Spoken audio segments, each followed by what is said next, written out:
तो गर्मी के दिनों में बिजली की बढ़ती मांग की वजह से लोड शेडिंग का बढ़ना आम बात हो चुकी है। यूपी जैसे बड़े राज्यों में तो खास तौर पर, लेकिन बिजली कटने के बाद बढ़ते प्रदर्शन ने लॉ एंड ऑर्डर पर असर डालना शुरू कर दिया है। खुफिया विभाग के मुताबिक इसकी आड़ में बड़ी साजिशें भी रची जा सकती हैं।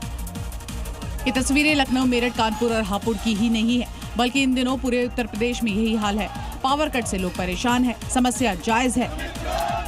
इस तपती गर्मी में पावर कट गुस्से को भड़का रहा है, लेकिन लोग इस गुस्से में बिजली विभाग के दफ्तर तक पहुंच जा रहे हैं, पावर हाउस पहुंच जा रहे हैं और कहीं कहीं तो कर्मचारियों से बदतमीजी और तोड़फोड़ तक की खबर है, जिसके बाद प्रशासन ने सख्ती बरतने का फैसला लिया है। खास तौर से लखनऊ में 31 संवेदनशील बिजली उपकेंद्रों पर पुलिस और पीएससी की तैनाती की जाएगी। ये उपकेंद्र गोमती नगर जोन, अमौसी जोन, लखनऊ मध्य जोन और जानकीपुरम जोन में बटे हैं।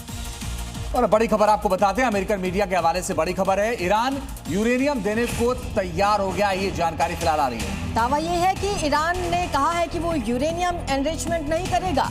यूरेनियम स्टॉक पाइल छोड़ने का ईरान ने वादा किया है। ये अमेरिकन मीडिया की तरफ से दावा किया जा रहा है और कहा भी जा रहा है कि हॉर्मुज भी वो खोल सकता है।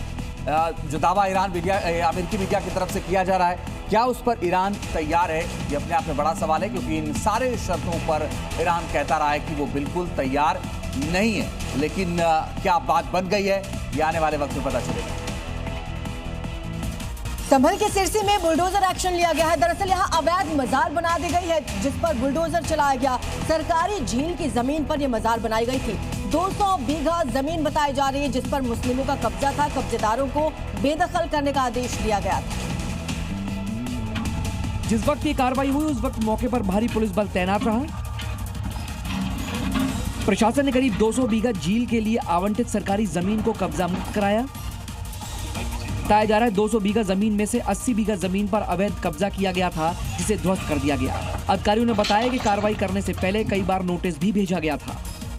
महाराष्ट्र में गौ तस्करों, गौ हत्यारों के खिलाफ मायावती सरकार ने अब तक का सबसे बड़ा और कड़ा फैसला लिया है। लेकिन सरकार के इस मास्टर स्ट्रोक पर अब सूबे की सियासत भी सुलग उठी है। देवेंद्र फडणवीस सरकार ने साफ कर दिया है कि गोहत्या, मवेशी और तस्करी करने वाले संगठित अपराधियों की अब खैर नहीं है। ऐसे अपराधियों पर अब सीधे मकोका के तहत सख्त एक्शन होगा। सरकार के इस फैसले पर विपक्ष तिलमिला उठा है, जिस पर एनसीपी शरद पवार गुट के प्रवक्ता ने तीखी प्रतिक्रिया दी है।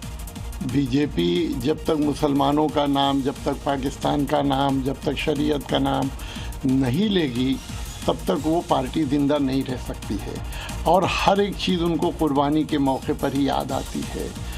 सवाल इस बात का है कि मकोका जो है वो कुर्बानी के लिए नहीं बनाया गया है। लेकिन सरकार का रुख साफ है, कानून सबके लिए बराबर है। अगर महाराष्ट्र में कोई गो हत्या करते हुए अगर मिलता है, तो अभी अगर कंटिन्यूसली अगर कोई कर रहा है तो उसका तो गुने सेमी सरकार के अगर मिलेंगे तो बिल्कुल उनके ऊपर मकोका के अंदर कार्रवाई की जाएगी और गौ वंश की सुरक्षा के लिए कोई समझौता नहीं होगा।